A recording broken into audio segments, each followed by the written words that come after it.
예, 사도신경을 강의를 하는데요. 사도신경은 상당히 짧은 구절입니다. 주기도문과 같이. 사실 사도신경 여기서 대부분 암송하는 분들도 계시고 아마 구 버전이 있고 또 새로운 번역이 있어서 단어가 조금 이렇게 헷갈리지 웬만한 분들은 다 암송하고 그냥 어떤 경우에는 좀 습관적으로 암송하기도 하고 우리가 그렇게 하죠.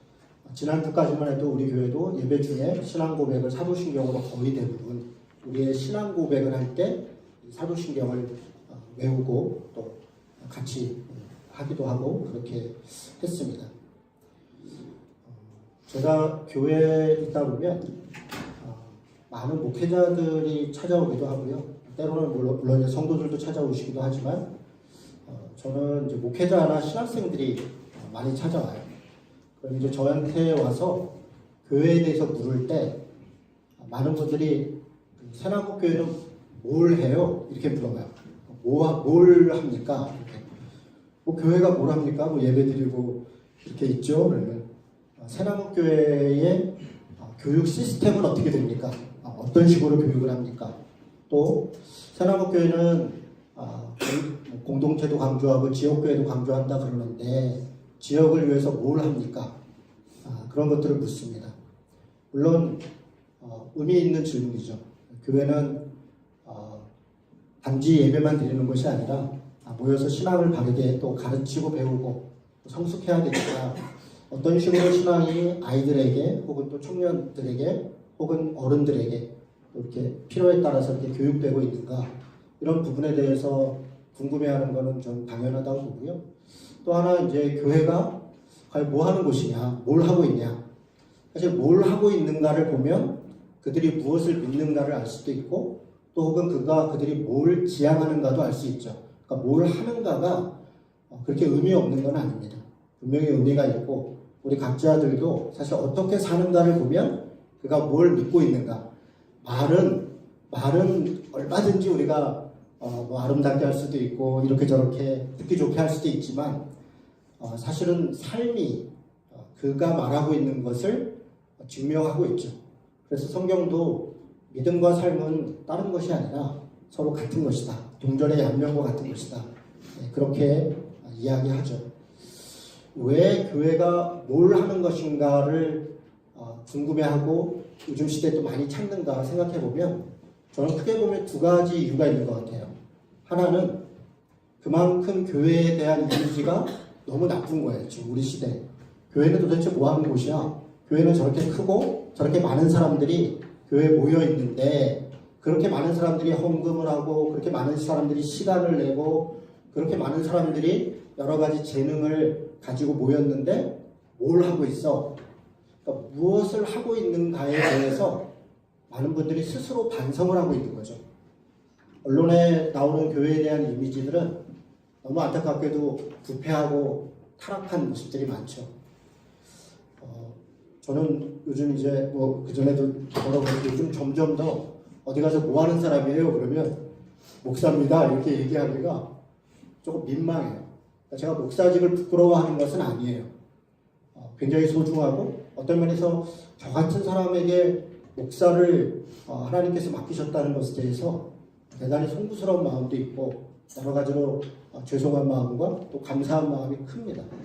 그런데 제가 목사예요 이렇게 떳떳하게 말하지 못하는 것은 시선이 있어요. 그걸 물어볼 때 뭐 하는 사람이에요? 목사인 줄 아는데 어떤 경우에 왜 물어보냐면 목사에 대한 이미지가 너무 안타깝게도 약간 사기꾼 혹은 성범죄자 혹은 뭔가 좀 이렇게 권위를 가지고 대단히 이렇게 누리고 있는 사람 그런 느낌이 강한 것 같아요.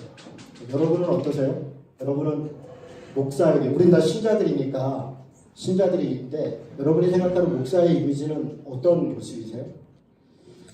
그러니까 교회에 대해서 혹은 목사에 대해서 나오는 언론에 비춰지는 모습은 사실 언론이 많은 경우에는 교회는 세상이 잘 몰라서 그래. 좋은 일을 굉장히 많이 하는데 좋은 목사들도 굉장히 많은데 잘 몰라서 그래. 그래서 나쁜 사람들만 이야기하는 거야.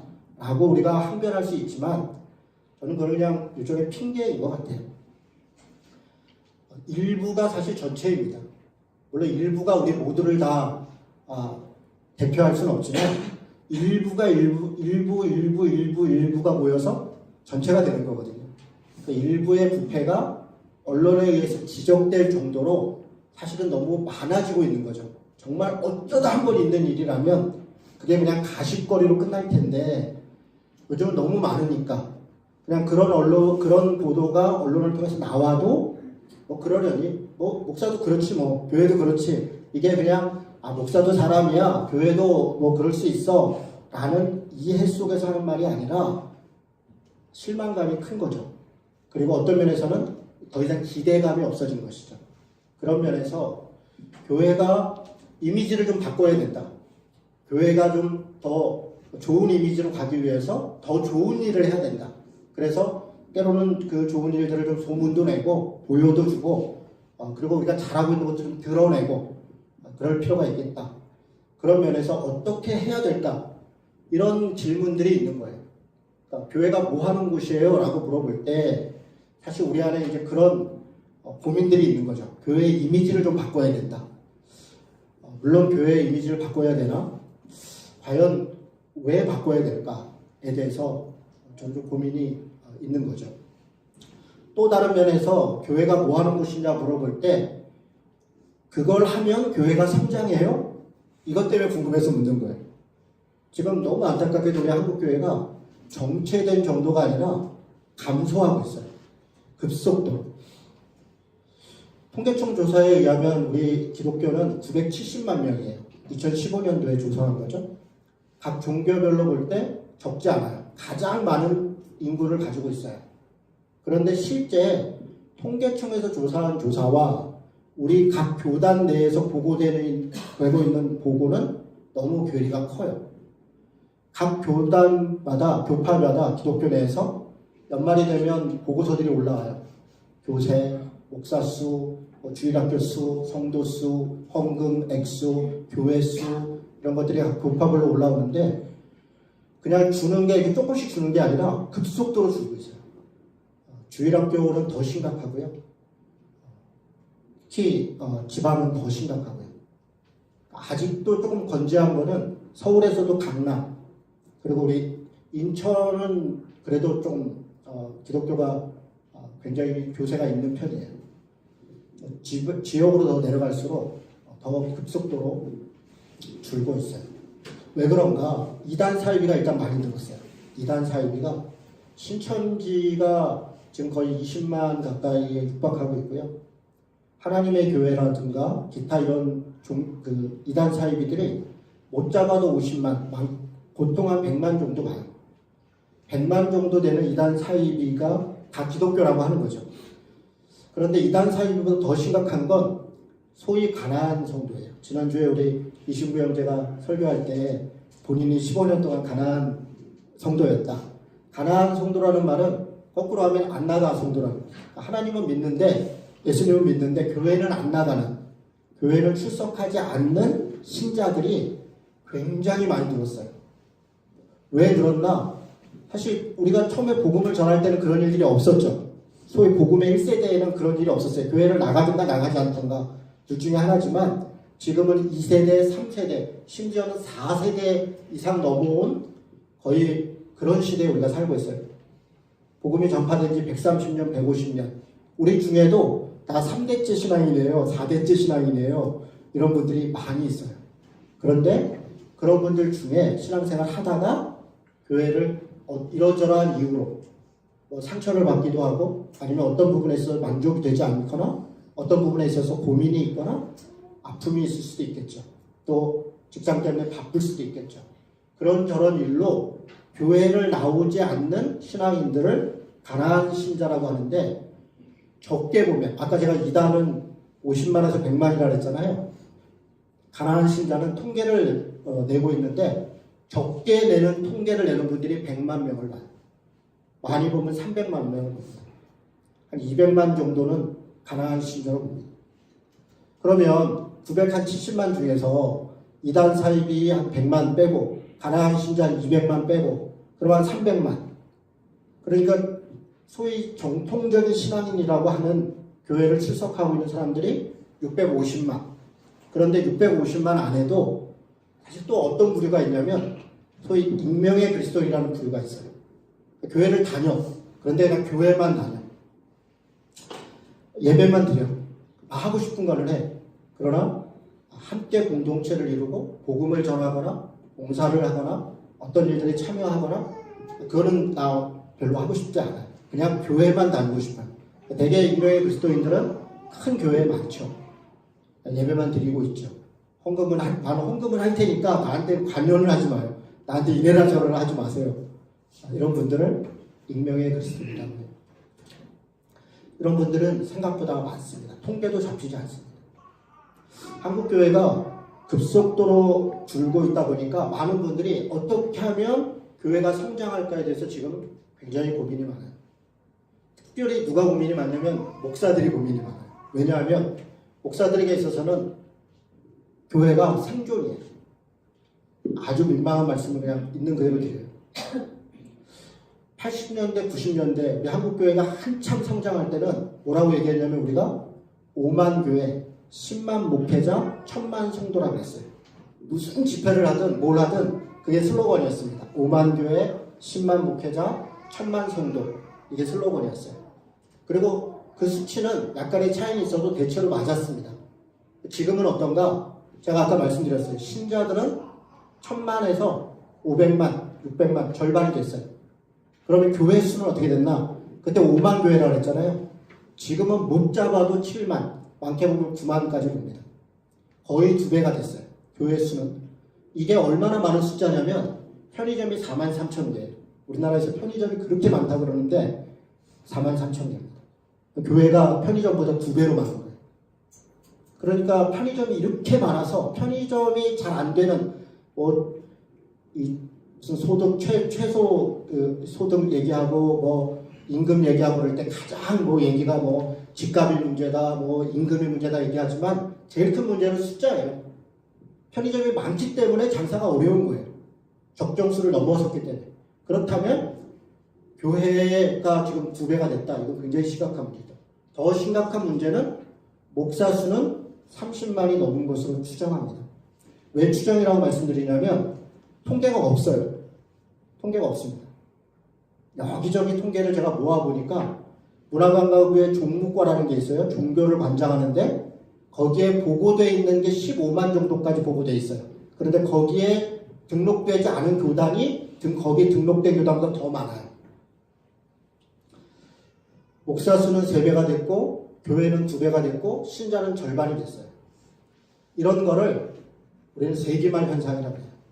어느 나라가 망할 때, 고려가 망할 때, 조선이 망할 때, 이럴 때 여러 징조 중에 하나가 종교의 타락, 고급 성직자들의 증가, 종교기관들의 폭발적인 증가, 종교기관과 종교 성직자들의 폭발적 증가와 반하여 신자들은 사실 그 종교에 대한 실망감들이 깊어진 거죠.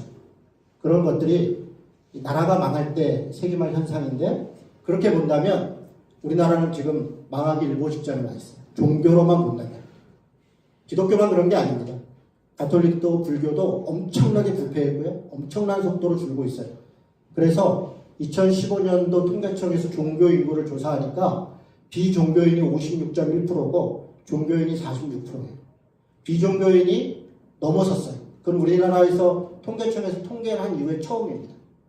그리고 이 속도는 더 급속도로 진행되고 있어요.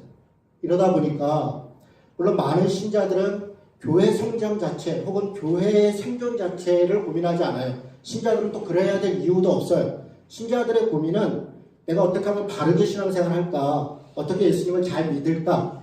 어떻게 하나님과의 관계를 잘 유지할까? 저는 그게 신자들의 고민이라고 생각해요. 그럼 누가 교회가 무엇을 하는 곳이냐 혹은 그래서 교회가 어떻게 하면 성장하느냐에 관심을 갖는가? 누가 관심 갖겠어요? 목사들이 관심 갖는 거죠. 각자의 생존의 문제가 있으니까. 저는 지금 많은 사람들이 교회가 뭐 하는 곳이냐를 묻는다고 지금 말씀을 드렸어요. 2가지 이유라고 했어요. 하나는 교회에 대한 이미지를 개선시키기 위해서 뭘 해야 되냐? 이거에 대한 고민이 있다. 두 번째는 교회를 성장시키기 위해서 뭘 해야 되냐, 이거에 대한 고민이 있다. 이런 말씀을 드렸어요. 그런데 이미지 개선도 좋고 성장도 다 좋은데 정말 중요한 질문은 뭘 하느냐가 아니라 교회는 왜 다니느냐, 교회는 뭐 때문에 믿느냐, 무엇을 믿느냐. 사실 그게 10배도 아니면 100배는 더 중요해요. 무엇보다, 무엇을 어떻게 보다 왜, 어떤 곳, 이게 더 중요한데 사실 우리 많은 경우에 교회에 왜 다니고 있는가, 뭘 믿고 있는가, 이거에 대해서 깊이 성찰하지 않는, 우리의 부패의 문제, 교회 감소의 문제, 저는 바로 믿는다고 해서 교회가 감소하지 않는다 그렇게 생각하지는 않아요. 다시 말해서 예수를 잘 믿으면 다 성장하고 다 잘 된다 그렇게 생각하지 않는 것처럼 예수를 잘 믿는다고 교회가 꼭 성장한다고 생각하지는 않습니다. 잘 믿는 것과 성장하는 것은 같은 것이 아니에요. 그것은 그냥 하나님께 달려있는 거예요. 단지 잘 믿는 것은 성장과는 관계없어도 성숙과는 관계가 있어요. 우리가 신자답게 사는가, 교회다운 교회인가의 문제에 있어서 무엇을 믿고 어떻게 믿고 왜 믿는가라고 하는 질문은 대단히 중요한 질문이다 생각합니다. 그런 면에서 교회는 뭐 하는 곳인가, 저는 이 부분을 우리가 다시 점검할 필요가 있다. 그래서 사도신경을 몇 주 동안 강의하려고 합니다. 이 강의를 하면서 제가 이 글을 좀 다 쓰고 있어요. 사실 오늘 뭐 설교문을 2페이지짜리 간단한 거 들고 왔지만 A4로 10페이지를 써놨어요. 매번 설교하는 것을 이 정도 분량을 쓰려고 해요. 그리고 글을 올려놓을 생각입니다. 여러분들이 간단한 설교이지만 얘기를 듣고 다시 그 글들을 읽으면서 과연 내가 무엇을 믿는가 한번 점검해 봤으면 좋겠다 이런 생각을 듭니다. 우리는 예배 시간마다 사도신경을 고백해요. 이 사도신경을 왜 고백하는가? 사도신경이라는 것이 우리의 신앙을, 우리가 무엇을 믿는가를 가장 축약적으로 모아놓은 가장 좋은 고백문이에요. 많은 분들이 사도신경에 대해서 잘 모를 뿐 아니라 그 내용에 대해서 여러 가지로 의심도 있고 어떤 면에서는 고민도 있어요. 한 가지 좀 이야기를 하도록 하겠습니다. 먼저는 조금 쉽게 얘기를 하죠. 이게 우리 뭐 고등학교 3학년 올라가는 예준이나 이제 대학생이 될 혜인이나 이런 친구들이 이해할 수 있었으면 좋겠다. 제가 이야기하는 걸. 그래서 좀 알아들을 수 있을 정도로 한번 이야기를 해보겠습니다. 여러분, 사도신경이 무슨 말이에요? 사도신경, 이 단어 자체가 한번 생각해 보세요. 사도신경. 사도신경은 일단 앞에 있는 사도라는 말을 알겠죠? 사도는 뭐예요? 아마 사도라는 말은 그냥 한자로 얘기하면 보냄을 받은 사람들. 보냄을 받은. 누가 보냈어요? 하나님이 보냈고 사실 예수님이 보냈죠. 성경에서 12사도가 있어요. 12명의 보냄받은 자가 있다. 그들을 제자라고 했어요. 제자. 그래서 예수님이 12제자를 불렀다. 그리고 그 12제자를 특별한 의미를 부여해서 사도라고 불렀어요. 그리고 그 12명 외에 또 한 명의 사도가 있어요. 성경에. 누구죠? 12제자 말고 바울이죠. 바울에 대하여 특별한 부르심이 있었기 때문에 바울은 사도 바울이다. 그렇게 얘기를 해요. 지금도 사도가 있는가? 여러분, 지금도 사도가 있다라고 주장하는 사람들이 있어요. 그런 사람들을 신사도파라고 그래요. 신사도파. 그래서 자기네들이 12제자라고 그러면서 그분들은 지금도 마치 성경에 있는 제자들처럼 직통 계시를 받고 지금도 하나님이 자신들을 통하여 세상에 어떤 메시지를 주고 있다라고 생각해요. 그런 사람들을 신사도라고 그러고 그런 운동을 신사도 운동이라고 해요. 이단이에요. 사입이에요. 우리나라의 신사도 운동은 굉장히 뿌리가 깊고요. 상당히 그 폐해가 심각해요. 너무너무 심각한데 신사도 운동의 대개의 모습은 어떻게 나타나냐면 성령운동 혹은 신비주의 운동으로 나타나요. 극단적 신비주의 운동. 제가 자세히 얘기하지는 않겠습니다. 사도는 예수님 시대로 끝난 거예요. 12사도는 특별한 의미를 가지고 그래서 12사도는 끝났어요. 나머지는 다 우리가 제자다 혹은 신자다 이렇게 표현한다 할 수 있겠습니다. 신경이라는 말은 뭘까요? 어떤 분들이 사도신경에 대해서 조금 이거 좀 부족하다, 이건 번역이 잘못됐다, 이런 주장들 속에 신경이라는 말이 잘못 번역됐어. 그러니까 신조라고 번역해야 돼 라고 주장하는 분들이 있어요. 일리가 있어요. 왜냐? 신조라는 말 다 한자나 사실은 그게 거기서 거기인데, 신조라는 말이 그냥 믿는 것이에요. 믿는 것. 믿을 신자에 믿는 것을 고백한 것. 신조라는 말, 크리드라는 단어인데, 크리드라는 말이 그냥 믿는 바. 예. 신경이라는 말은 그 뭔가, 그 믿을 신자의 경자인데, 경자가 길경자나 법경자로도 쓰여요. 그러니까 믿는 법, 믿는 길. 뭐 무슨 차이가 있어요? 그러니까 신조라고 하나, 제가 볼 때 신경이라고 하나, 별 차이가 없는데, 그것 때문에 엄청 싸워요. 학자들, 목사님들. 그래서 여러분, 우리는 지금 이 성경을, 여기서는 성경이라고 그러잖아요.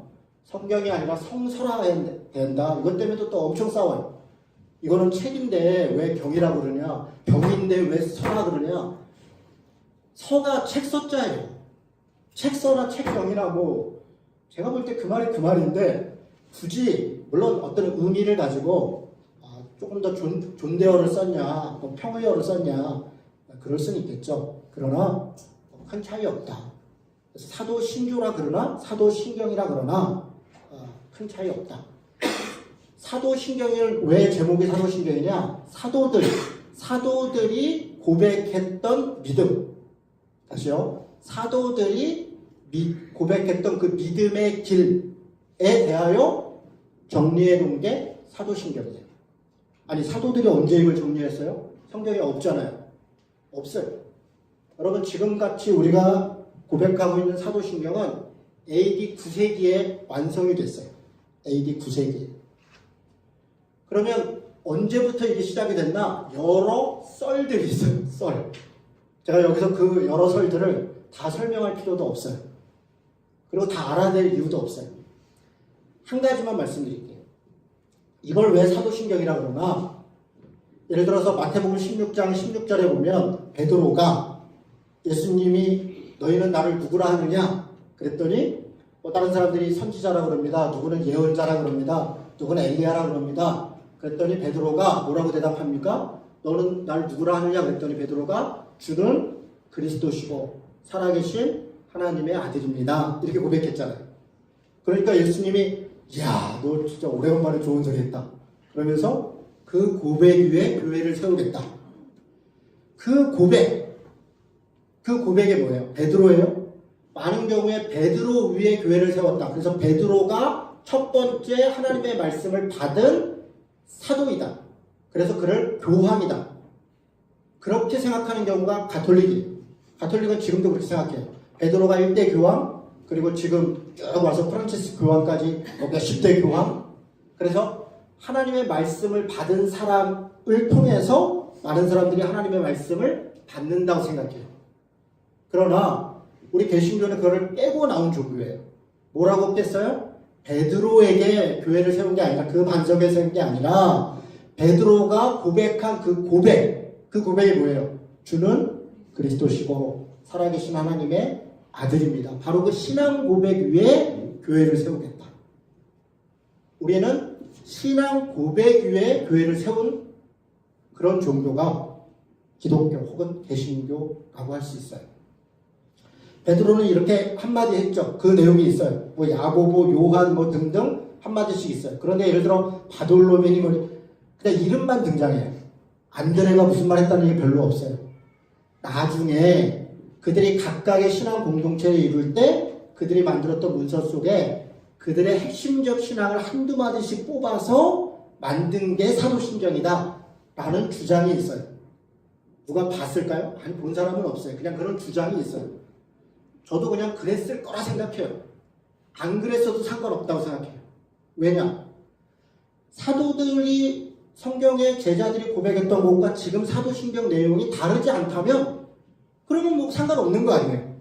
그게 꼭 그 사람들이 했냐 안 했냐를 추적해서 연구하는 거는 학자분들이 하실 일이고, 우리는 성경의 전체적 가르침에 사도신경이 큰 문제가 없다면 뭐 그렇게 받아들여도 큰 문제 없다. 사도들이 몇 마디 했냐 안 했냐가 별로 중요하지 않다. 이런 썰이 있다는 거예요.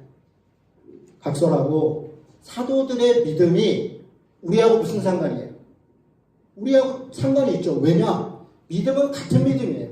사도들의 믿음과 우리의 믿음이 다르다면 사도들이 믿었던 대상이 다른 것이고 사도들의 믿음의 고백의 그 내용이 다르다면 다른 종교입니다. 다른 고백은 다른 종교입니다. 무엇을 믿는가? 왜 믿는가? 어떻게 믿어야 되는가? 그게 신앙 고백이에요.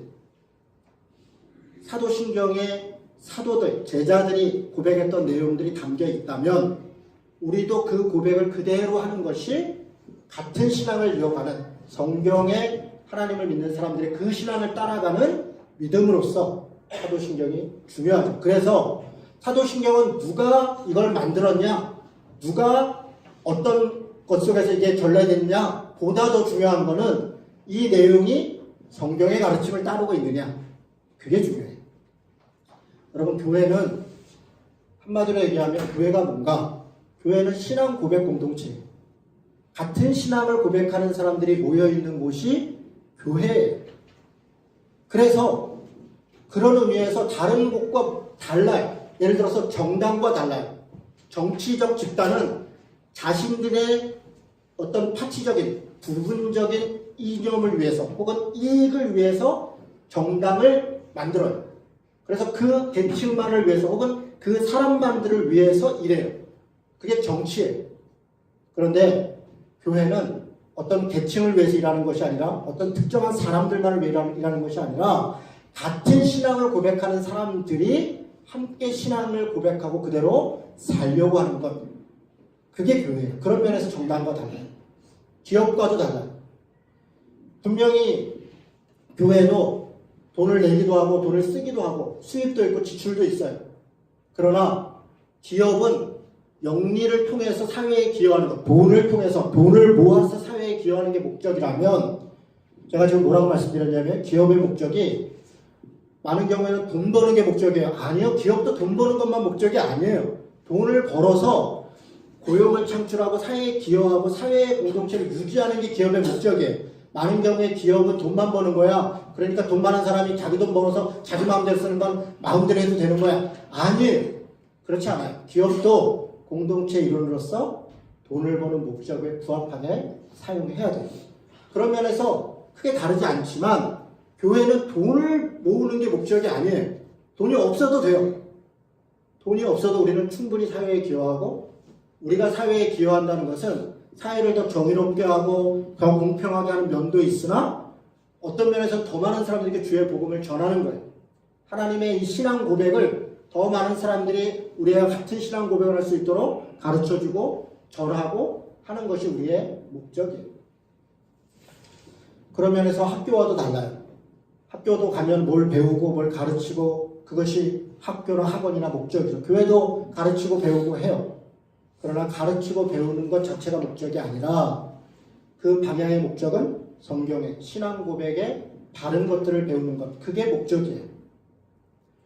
또 하나, 사회복지단체하고도 달라요. 여러분, 많은 경우에 우리가 요즘은 점점 더 교회와 사회복지단체를 같이 보는 경향이 있어요. 특별히 뭘 해야 되는가를 고민하는 많은 분들이 교회를 사회적 단체와 동일시 여겨요. 물론 같은 일을 할 수도 있어요. 그러나 교회는 구제를 하고 나눔을 하는 것은 결과예요. 신앙의 결과이지 그게 목적이 아니에요. 교회는 신앙 고백이 우선이에요. 그 신앙 고백을 함께 하는 것, 그것이 넘쳐서 그것을 표현하는 방식으로 여러 가지 정의든 사회복지든 사랑이든 선교든 일어나는 거예요.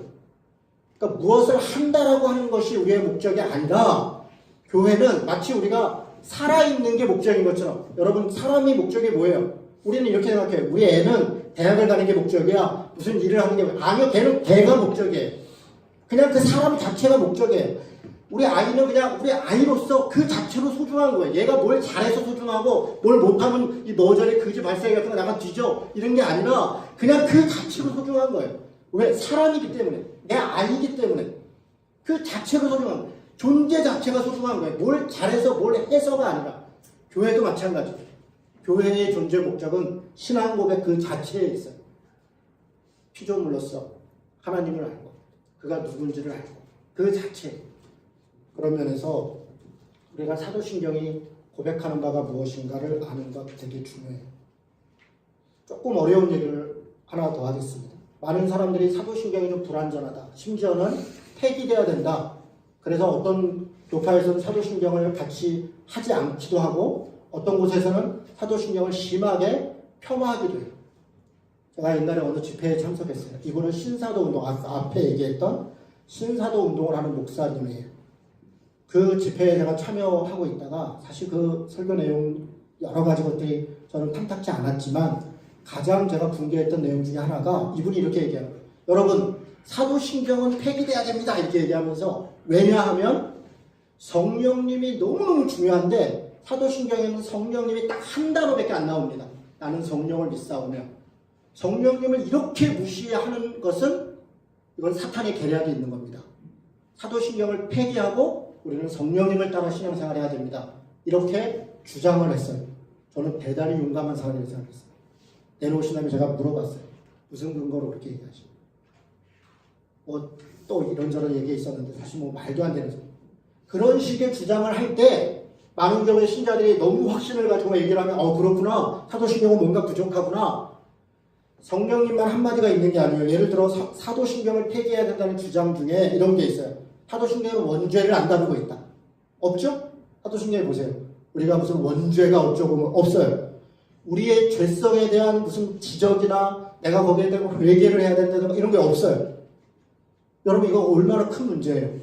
우리는 믿음으로 구원받는데 내가 죄인인 걸 고백함으로 구원받는데 사도신경은 원죄도 없고 죄성에 대한 지적도 없고 회개도 없어요. 또요.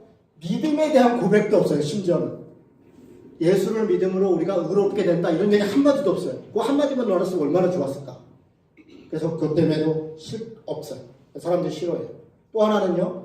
예수님의 공생애에 대해서 이야기하는 것 같은데 죽음과 부활과 승천만 얘기하지 예수님의 공생애에 뭘 했다, 누구를 만났다, 어떤 기적을 행했다 한마디도 없어요. 공생애만 없어요? 사생애도 없어요. 예수님이 30살 이전에 어디서 무슨 일을 했는지 인간 예수, 완전한 인간으로 오신 그 모습에 대한 설명이 없어요. 또 뭐가 없어요?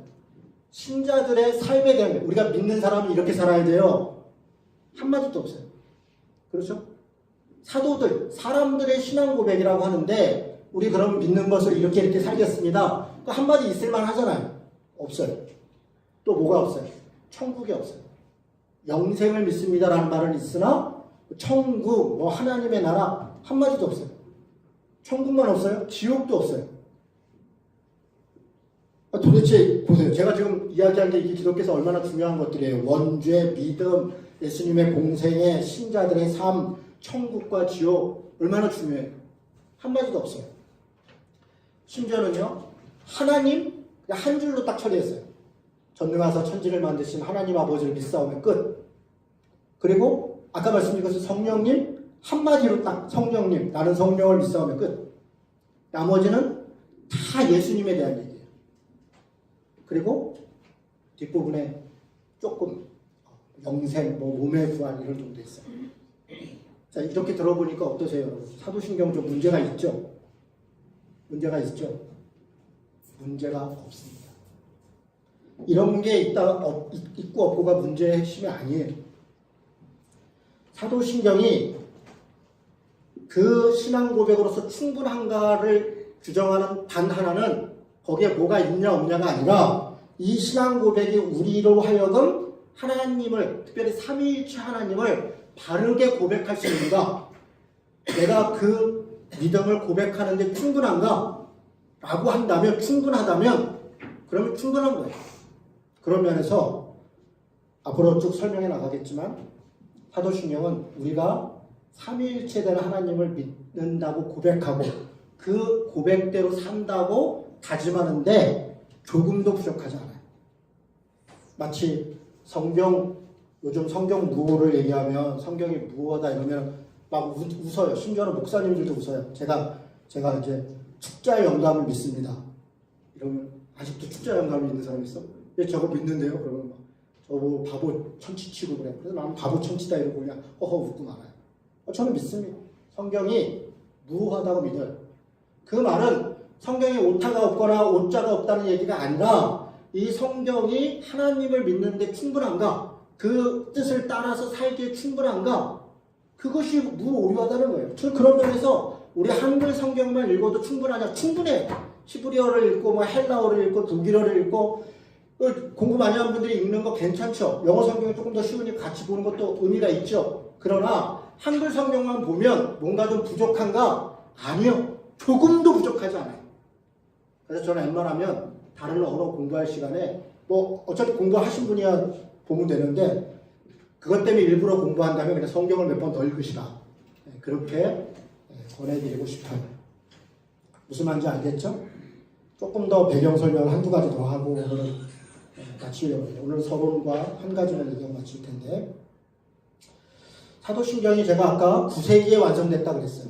처음 이것을 조합한 것은 AD 2세기에 로마 신경이라는 게 만들어졌어요. AD 2세기에. 그게 원조예요. 로마 신경이 그때 당시에 있었던 여러 공동체 신앙 고백들, 여러 고백문들 중에 하나의 신앙 고백문이 문서로 만들어졌어요. 그것이 변형되고 바뀌어지고 그래서 9세기에 사도신경이라고 하는 사도신조라고 하는 고백문이 완성이 됐고 지금에 이르고 있어요. 그렇다면 우리는 1592년도에 마틴 루터 이후로 혹은 칼빈 이후로 종교개혁을 한 개신교회인데 여전히 우리는 9세기에 가톨릭 시대에 있었던 그 신앙 고백이 유효합니까? 유효합니다. 왜 유효합니까? 당시에 종교개혁을 했던 분들도 이 신앙 고백을 그대로 가져왔어요. 이 고백을 그대로 가져온 정도가 아니라 당시에는요, 세례를 받으려면 신앙 교육을 약 1년 정도 받았어요. 왜 그랬냐? 물론 내용을 잘 파악하고 올바른 신앙 고백을 하는 것도 중요하지만 당시에는 잘못하면 죽을 수 있는 거예요. 기독교 공동체와 가톨릭 공동체와 다른 이교 공동체가 서로 전쟁을 하고 서로 죽고 죽이는 때예요. 그래서 그냥 스파이도 들어오기도 하고 이단도 들어오기도 하고 요즘에 교회마다 무슨 신천지가 들어와서 또 교회를 뭐 홀라당 한다며요? 들어오라 그러세요. 들어와서 앉아서 같이 말씀 듣고 하면 되지. 그걸 밖에다가 신천지 출입금지 그런 거 붙이지 않았으면 좋겠어요. 그냥 들어오라. 들어와서 같이 얘기하면 돼요. 실제로 제가 개척했던 교회 신천지가 한 달쯤 처음에는 1명 왔다가 2명 왔다가 8명 왔었는데 한 달 정도, 2달 정도 지나니까 본인들이 또 갑자기 가더라고요. 제가 가시지 말라 그랬더니 이거 안 되겠다. 같이 공부하는데 뭐 1명, 2명 그냥 같이 하면 되죠 뭐. 여러분 감기 안 오게 한다고 안 오는 게 아니에요. 중요한 건 이걸 이길 수 있는 내성을 키우는 거예요. 신천지가 얘기하는 종말론이 잘못됐다. 잘못됐어. 그럼 맞는 건 뭐예요? 맞는 건 몰라.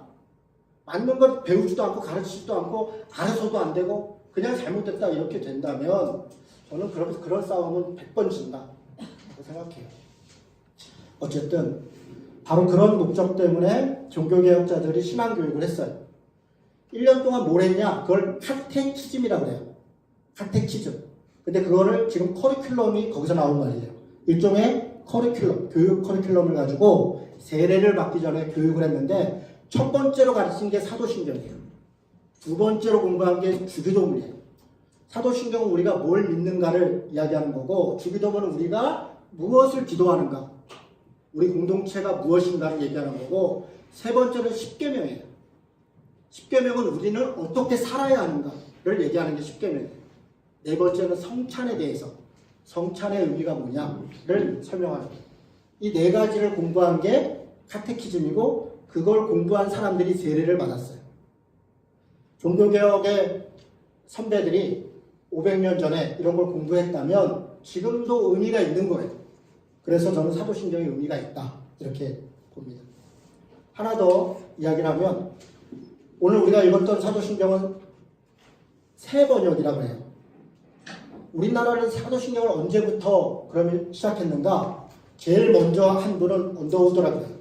여러 교파별로 자기 각자 주장이 있는데 제가 여러 자료를 살펴보니 언더우드 장로교회 효시, 아펜젤러는 감리교회 효시예요. 우리나라에 복음을 전할 때 1894년도에 언더우드가 사도신경을 처음 번역해서 먼저 교회에서 사용을 한 것으로 추정이 돼요. 그때 언더우드가 번역한 것에는 이렇게 돼 있어요. 제가 첫 문장을 읽어드릴게요. 나는 천지를 만드신 전능하신 참신 선부를 믿으며. 선부 이렇게 돼 있어요. 선한 아버지 이렇게 돼 있어요. 자, 참신 이렇게 돼 있고 맨 앞에 나는 으로 시작해요. 그리고 또 언더우드가 번역한 것에는 이런 문장이 있어요. 지옥에 내려가사 이렇게 돼 있어요. 지금 우리 성경에는 지옥에 내려가거나 음부에 내려가거나 빠져 있어요. 그런데 언더우드가 고백한 그 번역한 것에 이게 들어가 있어요. 장로교 찬송가를 1905년도에 만들 때도 똑같이 음부에 내려가셨으니가 들어가 있었어요. 그런데 여기서는 조금 바뀐 게 있어요. 앞에 나는을 뭐라고 바꿨냐면 그냥 전능하사 천지를 만드신 하나님 아버지를 내가 믿사오며, 우리 옛날에 구번역으로 외웠던 거죠. 이게 1905년도 장로교 통합 측에 장로교, 그때는 뭐 통합하고 합동이 갈라질 때는 아니니까 장로교가 처음으로 찬송가에 집어넣을 때 나는을 뺐어요. 세 번째로는 이거는 1908년도에 찬송가를 통합했어요. 장감청, 장로교, 감리교, 성결교가 장감성이라고 해요. 장로교, 감리교, 성결교, 당시에 우리 한국 교회에 가장 많은 교세를 가지고 있었던 장로교, 감리교, 성결교가 통합 찬송가를 만들 때 전능하사 천지를 만드신 하나님 아버지를 믿사오며 그대로 가져오고, 대신 감리교 찬송가에는 지옥에 내려가사가 빠져 있었는데 그 의견을 받아들여서 그걸 빼버려요. 그러니까 정리하면 언더우드는 나는을 강조했고 지옥에 내려가사를 넣었어요. 장로교 통합은 나는을 나중에 뺐어요. 감리교는 지옥에 내려가사를 뺐어요. 이거 합치면서 지금 구번역같이 나왔어요. 이랬던 것을 번역에 좀 문제가 있다. 이래서 2004년도에 KNCC라고 하는 곳과 한기총이라는 곳에 똑같이 회원교단인 통합이라는 교단이 있어요. 장로의 신학대학교에 장신, 이걸 통합교단이라고 하는데, 여기에 목사들이 자기들이 회원으로 있는 연합교단인 KNCC나 한기총에다가 찬송가 번역, 그러니까 이 주기도문하고 사도신경 세 번역을 하자 이렇게 요구를 했어요. 그래서 두 단체가 세번역위원회를 구성하고 2004년 12월 3일에 최종 안, 지금 우리가 보고 있는 이 새로운 번역을 냈어요. 새로운 번역과 구번역의 제일 큰 차이가 뭘까요? 옛날에 우리 뭐 전능하사 천지를 만드신, 저도 지금도 헷갈려서 제가 이렇게 보고 읽어요. 왜냐면 하도 이게 습성이 무서운 게 한 20년 동안 옛날 거 외웠더니 헷갈려요. 제일 큰 차이는 나는이 있어요. 나는이 들어가고 안 들어가고. 세 번역을 보면요, 나는이 아주 여러 번 나와요. 나는 예수님에 대할 때 나는. 두 번역에는 나는이 거의 없어요. 주어를 다 생략했어요. 그런데 세 번역은 나는을 집어넣었어요. 이유가 있어요. 그 얘기를 오늘 잠깐 할 거예요. 또 하나, 저는 제일 잘했던 걸 이런 거예요. 저리로서. 저리로서가 뭐예요? 저리로서. 거기로부터. 그냥 그렇게 원래 우리의 뜻대로 다 번역을 했어요. 왜 나는을 했는가, 이 얘기만 하고 오늘은 여기까지 하고 마치겠습니다. 사도신경의 원래 첫 번째 단어는, 사도신경은 히브리어 버전은 없어요. 이거는 처음에 헬라어로 처음 만들어졌어요. 그리고 라틴어로, 그 헬레니즘이 서방교회인데 라틴어로 확정이 됐어요. 9세기 때는 완전히 다 라틴어만 썼어요. 라틴어 버전이 가장 최종적 그 버전이에요. 라틴어로 사도신경을 얘기할 때 첫 단어가 뭐냐? 그게 크레도예요. 크레도. 제가 오늘 제목에 써놨어요. 크레도 이렇게 시작해요. 크레도가 무슨 말이냐? 크레도는 사도신조 혹은 사도신경이라고 할 때 그 뒤에가 아포스틱 크리드인데, 크리드, 신조, 믿는 것. 이 크리드라는 단어가 원래 크레도에서 온 단어예요. 크레도는 라틴어로 번역하면 이렇게 말해요. 나는 믿습니다. 나는 믿습니다. 그냥 믿습니다가 아니에요. 거기 주어가 있어요. 크레도라는 단어에는 나는이라는 주어가 포함되어 있어요. 그래서 사도신경은 처음 시작할 때 나는 믿습니다. 뭘 믿냐? 뒤에 나와요. 아버지를 믿습니다. 창조주를 믿습니다. 전능자를 믿습니다. 그런 하나님을 믿습니다. 이렇게 나와 있어요. 단어가. 그래서 사도신경의 중요한 바가 사실은 우리의 고백, 우리는 사도신경을 예배 때 고백하고 때로 어떤 모임에서 우리 신앙 고백할 때 다 같이 고백하고 할 때 사용하지만 사도신경의 가장 중요한 1차적 목적은 나의 신앙, 신자가 자기 신앙을 고백할 때 사용했다는 거예요. 내가 믿는다는 거예요. 주체가 나예요. 여러분 여기 또 뭐 저희 집 애들도 있고 여기 이경아 집사 아이들 있고 저기 또 아이들도 있고 다 모태신앙이에요. 꼬마이들. 우리 아이들은 눈 떠보니까 교회였을 거예요. 아마. 엄마가 교회를 다니니까 아빠가 교회를 다니니까 선택의 여지가 없었죠. 그러다가 자라다 보니까 진짜 하나님이 계신가? 진짜 나는 믿는 건가? 난 구원 받나? 교회를 진짜 꼭 댕겨야 되나? 나는 아주 하여간 집만 나가봐라. 난 교회 안 다닌다. 난 결혼만 해봐라. 난 절대 안 다닌다. 이런 사람들이 의외로 많아요. 사실 우리 집 아이들도 그랬어요. 지금도 그럴지도 몰라요. 어쩌면. 속이고 있을지도 모르죠. 여러분 사춘기가 왜 사춘기인가? 헷갈릴 때 사춘기예요. 사춘기 때는요. 사춘기의 중요한 특징은 뭔가가 의심되기 시작하는 거예요. 그동안 너무나 당연했던 게 의심이 돼요. 그리고 모든 게 다 나를 중심으로 돌아가는 거예요. 심지어는 누군가가 어느 날 갑자기 이렇게 물어봐요. 와서. 야 아무개야. 너네 부모님이 정말 너네 부모님 맞아? 내가 보니까 잘 얼굴이 좀 틀린 것 같은데? 너네 엄마는 눈이 이렇게 큰데 너는 이렇게 조그마잖아. 그러면요 얘가 그 아무것도 아닌 말 같은 그 한마디 때문에 잠을 못 자요. 거기서는 무슨 말이야 이랬죠. 근데 집에 와보니까 엄마가 막 신경질을 내고 막 나가 뒤져봐 이러거든요. 그러니까 저런 말 하면 분명히 우리 엄마 아닐 거야. 갑자기 그 생각이 푹 나는 거예요.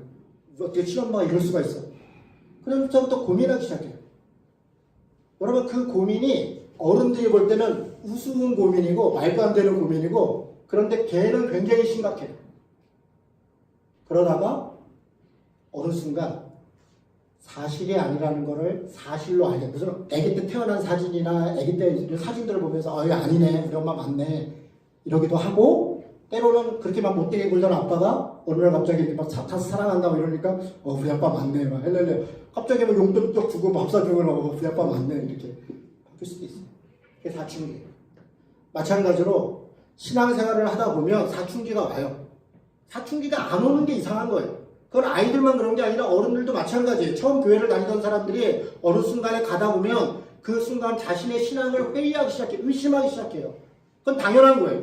의심은 여러 가지 지적인 도전을 받기도 하고 내가 감당할 수 없는 고통이 오기도 하고 또 내가 이해할 수 없는 어떤 일들이 벌어지기도 해요. 그런 문제들 앞에서 우리는 하나님은 정말 계신 거야? 하나님은 정말 사랑하시는 거야? 나는 정말 구원받은 거야? 라고 하는 의심들이 생기기 시작해요. 어떤 면에서 그건 사춘기예요.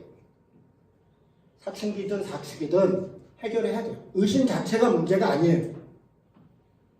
그런데 분명한 것은 그렇게 고민하는 애들한테 야 고민 쓸데없는 고민하지 말고 야 너 공부를 똑바로 해 밥이나 잘 먹어 이렇게 얘기해 본들 해결되지 않아요. 결국은 자기 스스로 해결돼야 돼요. 어느 순간에 자기 스스로 해결돼야 돼요. 자연스럽게 해결되든 뭘 하든 해결돼야 돼요. 나는 무엇을 믿는가? 나는 정말 이게 믿을만한가? 나는 정말 교회를 다닐만한가? 정말 하나님은 살아계신 것인가? 라고 하는 자기 고백 그것이 우리 신앙의 출발이에요. 그래서 크레도예요. 크레도. 이건 주기도문과 달라요. 주기도문 우리 공동체의 기도를 얘기해요. 그래서 다 우리로 시작해요. 그러나 사도신경은 나로부터 시작해요. 내가 무엇을 믿는가? 그것이 가장 중요하다. 세례를 받을 때 지금 우리는 이렇게 해요. 마태복음 28장 18절에 보면 아버지와 아들과 성령의 이름으로 세례를 줘라 이렇게 했으니까 목사가 세례를 집례할 때 옛날에 뭐 물도 뿌리고 물에 담그기도 하고 했지만 반드시 3번을 불어요. 성부와 성자와 성령의 이름으로. 그럴 때 초대교회에서는 대답을 지금은 우리는 뭐 아멘 이렇게 이거 믿습니까? 뭘 믿습니까? 이렇게 물으면 아멘 하거나 예 하거나 하잖아요. 초대교회는 크레도라고 대답했어요. 크레도. 성부 하나님이 창조자 되시고 아버지 되시고 전능자 되심을 믿습니까? 크레도. 나는 믿습니다. 나는 믿습니다. 크레도를 3번 해서 세례를 받았습니다. 나의 신앙 고백으로 돌아가는 것, 저는 이것이 공동체를 강조하고 우리의 신앙을 강조하는 것 못지않게 중요한 것이다. 그게 개신교의 시작이고 개신교의 정신이다.